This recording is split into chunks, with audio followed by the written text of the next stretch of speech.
आप सभी महान आत्माओं का नमन करते हुए आपका YouTube channel true self the never and पे स्वागत है। आज का स्पिरिचुअल थॉट, महादानी शंकर।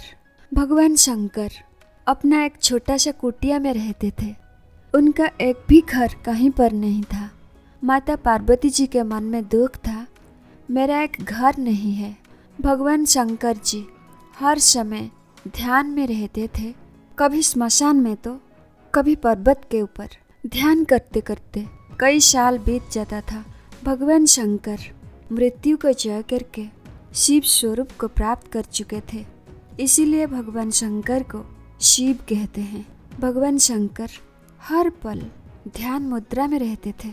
एक दिन माता पार्वती भगवान शंकर जी से कहते हैं, हे शिव, इस सृष्टि में सबका अपना अपना घर है। माता लक्ष्मी और विष्णु जी वैकुंठ में रहते हैं। भगवान ब्रह्मा और देवराज इंद्र भी देवलोक में रहते हैं, पर हमारा एक घर होना चाहिए। भगवान शंकर जी माता पार्वती जी का मान रखने के लिए विश्वकर्मा जी को आज्ञा देते हैं एक घर बनाने के लिए। विश्वकर्मा जी भगवान शिव जी का आज्ञा पालन करते हुए माता पार्वती जी के लिए एक सोने का साम्राज्य बना देते हैं। गृह पूजन का आयोजन किया गया। कौन गृह पूजन करेगा? पूरा देवलोक में ऐसा कोई ब्राह्मण होना चाहिए जिसे 4 वेदों का ज्ञान हो, पर ऐसा कोई ब्राह्मण नहीं मिला जिसे 4 वेदों का ज्ञान हो। भगवान शिव जी ब्राह्मण ढूंढने के लिए निकले। 4 वेदों का ज्ञान सिर्फ रावण के पास था, और रावण ब्राह्मण भी था। गृह पूजन के लिए रावण को बुलाया गया। 3 लोक से देवा देवियों को आमंत्रित किया गया। माता पार्वती जी का नजर जब अशोक वाटिका की तरफ पड़ा, शिव जी से पूछते हैं, स्वर्ण साम्राज्य के बीच पेड़ पौधों का ये प्रकृति को मैं समझ नहीं पा रहा हूँ।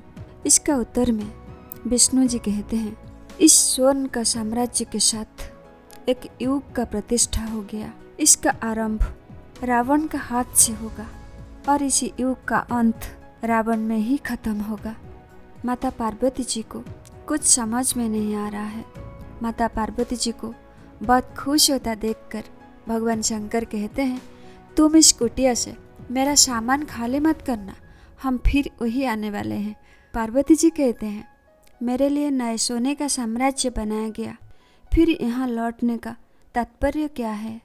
भगवान शंकर जी माता पार्वती जी का मन में दुख देना नहीं चाहते थे। घुमा फिरा के शंकर जी कहते हैं, क्या गंगा मैया सोने का साम्राज्य में रहेगी? चंद्रमा और गंगा मैया को मैंने धारण किया है। ये दोनों जहाँ रहेंगे हम वहाँ रहेंगे। एकदम साफ सुथरा होकर मेरे साथ चलना। पूजा में देवताओं ने आए होंगे, मेरी लाज बचा के रखना। भगवान शंकर जी कहते हैं, मैं आदियोगी शंकर हूँ, मैं निर्गुण निराकार हूँ, मैं शिव स्वरूप हूँ। माता पार्वती जी से पूछते हैं, मैं कौन सा रूप धारण करके पूजा में जाऊं? माता पार्वती जी मुस्कुराते हुए कहते हैं, आप जिस रूप में चलना चाहते हैं चलिए, लेकिन अघोरी बाबा बनकर नहीं। एक भी भूत प्रेत नहीं जाना चाहिए। हम सुने हैं आप जब सती देवी से विवाह करने गए थे, बाराती में भूत प्रेत को लेकर गए थे। सुने हैं हम, और हम भी अपना आंखों में देखे हैं। आप जब ध्यान करते हैं, आपका आगे पीछे भूत प्रेत बैठे होते हैं। और एक बात सुन लीजिए, वहाँ कोई तांडव मत मचाना। माता पार्वती जी और भगवान शिव पूजा में पहुँचते हैं। भगवान शिव जब सौम्य रूप धारण करते हैं, भगवान विष्णु माता लक्ष्मी से कहते हैं, मुझे बहुत दिन से प्रतीक्षा था भगवान शिव जी का सौम्य रूप दर्शन करने के लिए। आज मेरी इच्छा पूर्ण होगा। माता लक्ष्मी विष्णु जी से कहते हैं, हम भी चलते हैं आपके साथ। महाज्ञानी रावण भगवान शिव जी का पुरोहित बनकर भगवान शिव जी के प्रतीक्षा में बैठा है, कब उनका आराध्य का दर्शन होगा। रावण को भगवान शिव जी का 12 ज्योतिर्लिंगेश्वर का दर्शन हो चुका था, पर कभी माता पार्वती जी के साथ भगवान शिव जी को नहीं देखा था रावण। इसीलिए रावण का मन में बहुत उत्कंठा था भगवान शिव जी का सौम्य रूप देखने के लिए।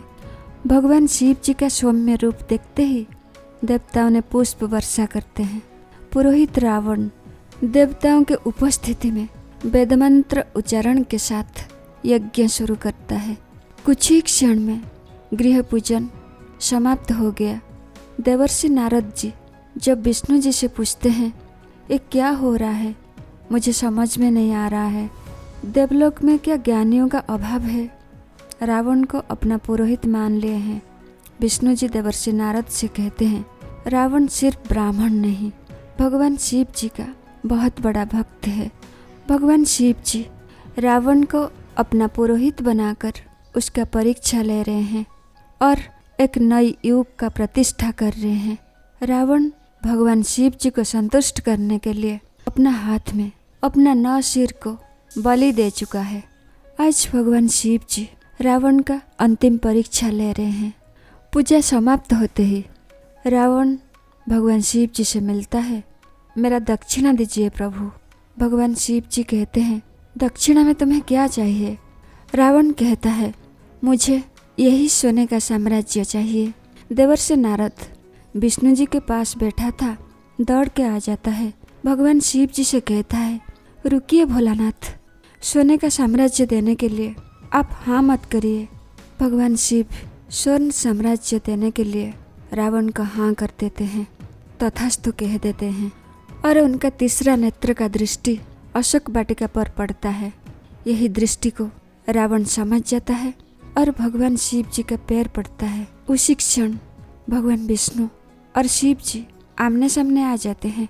भगवान शिव जी और विष्णु जी का यही मिलन को हरिहर मिलन कहते हैं। माता पार्वती जी भगवान शिव जी से कहते हैं, आपने ये क्या कर डाला? आपने ऐसा क्यों किया? रावण को अमर होने का वरदान भी दे दिया, सोने का साम्राज्य भी दे दिया। शिव कहते हैं, ये सोने का साम्राज्य नहीं पार्वती, ये रावण का अहंकार है। अहंकार का विनाश अवश्य होता है। महाज्ञानी रावण का मन में अहंकार आ चुका है। मैंने उसे पुरोहित मानकर उसका ज्ञान को सम्मानित किया, पर उसने अहंकार में वशीभूत होकर छल से दक्षिणा के स्वरूप सोने का साम्राज्य ले गया। माता पार्वती कहते हैं, अब हम कहाँ जाएं? मेरा तो घर नहीं, मैं वही पुरानी कुटिया में नहीं जाऊंगी। शिव जी कहते हैं, ठीक है, जैसे चंद्रमा और गंगा मैया को हम सिर में धारण करते हुए तुम्हें भी मेरे हृदय में धारण किया हूँ। याद करो पार्वती, जब समुद्र मंथन हो रहा था, हलाहल विष पान करके मैं नीलकंठ बन गया था, केवल तुम्हारे कारण, क्योंकि तुम मेरे हृदय में रहती हो। मैं हृदय तक विष को जाने नहीं दिया। त्रेता युग में भगवान शिव जी की बात सच निकली। ज्ञान और साम्राज्य को लेकर रावण का मन में अहंकार आ गया था। आगे जाकर उसका अहंकार इतना प्रबल हो गया, माता सीता जी को अपहरण करने का दुस्साहस भी किया। रावण जब माता सीता जी को अशोक वाटिका में लेकर रखा, उसे याद आ गया था भगवान शिव जी का तीसरा नेत्र का दृष्टि अशोक वाटिका के ऊपर क्यों पड़ा था। इसी कारण माता सीता जी के साथ रावण कभी दुर्व्यवहार नहीं किया था। अगर अशोक वाटिका के ऊपर रावण का दृष्टि पड़ा होता, उसका मृत्यु श्री राम जी के हाथ से नहीं होता। जन्म मृत्यु बंधन से मुक्त होने का सपना अधूरा रह जाता। अश्वत्थामा के तरह महाज्ञानी रावण श्रापित रह जाता। अगर ये वीडियो आपका अच्छा लगा, like share comment and subscribe कीजिए। धन्यवाद।